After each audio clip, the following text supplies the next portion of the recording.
Assalamualaikum warahmatullahi wabarakatuh. Jumpa lagi anak-anak dengan Ustazah Dian pada mata pelajaran Bahasa Jawa bab 3, yaitu tentang kejujuran. Tujuan dari pembelajaran ini anak-anak dapat memahami dongeng yang mengandung ajaran budi pekerti. Sebelum kita mulai pelajaran, mari kita membaca basmalah bersama-sama. Bismillahirrahmanirrahim. Semoga dengan bacaan tersebut kita akan mendapatkan ilmu yang bermanfaat. Amin. Baiklah anak-anak, Ustazah Dian akan mengulang kembali cerita atau dongeng kang irah-irahane. Irah-irahan itu judul, yaitu Boyo lan Benteng. Silakan anak-anak untuk mendengarkan nggih. Sakjroning pinggir alas ana keluarga benteng sing urip ana kono, yaiku benteng lanang bapake, benteng wadon ibuke lan anak sing wis gedhe. Anak benteng kepingin mlaku-mlaku ing pinggir kali.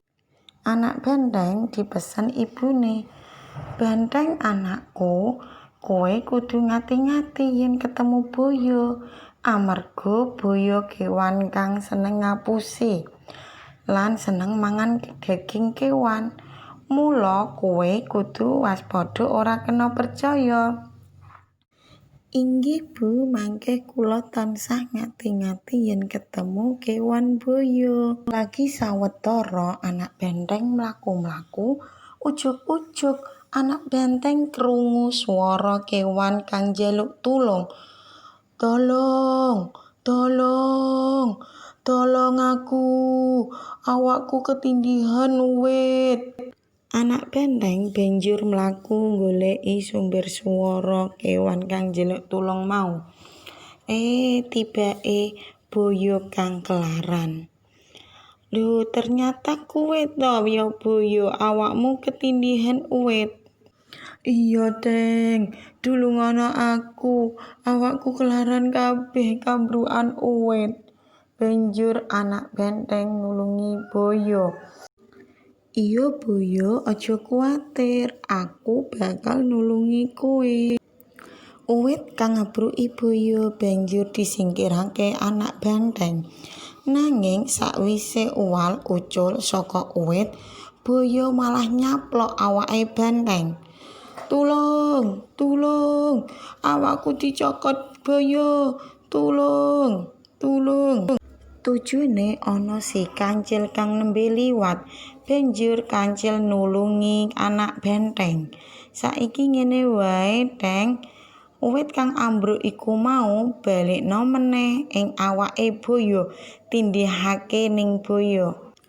Anak benteng banjur balekake meneh uwit kang ambruk ditindihake ing awake boyo. Sawise kuwi kancil lan benteng terus mlayu ninggalake boyo. Kancil terus ngeterake benteng ing sapinggiring alas. Nah anak-anak, demikian dongeng atau cerita tentang boyo lan benteng. Ada hikmah yang bisa kita ambil dari cerita ini. Ada piwulang luhur ya dalam cerita dongeng ini. 1. Tumindak kudu sing jujur, ora kena ngapusi. Kalau kita melakukan sesuatu harus jujur, tidak boleh berbohong. 2. Sapa sing tumindak culika utawa ngapusi bakal cilaka utawa sengsara. Barang siapa yang berbuat bohong, berbuat kejahatan, nanti akan mendapat kesengsaraan. 3. Dadiya wong kang seneng tetulung. Yang nomor 3, jadilah orang yang suka menolong. 4. Yen wis ditulungi matur nuwun, jika sudah ditolong harus mengucapkan terima kasih. Demikian pembelajaran bahasa Jawa kita kali ini. Ustazah Dian tutup nggih. Wassalamualaikum warahmatullahi wabarakatuh. Untuk tugasnya silakan anak-anak untuk menulis atau menyalin piwulang luhur. Silakan ditulis di buku tulis bahasa Jawa, kemudian difoto lalu dikirim ke ustazah masing-masing. Selamat mengerjakan anak-anakku, semangat.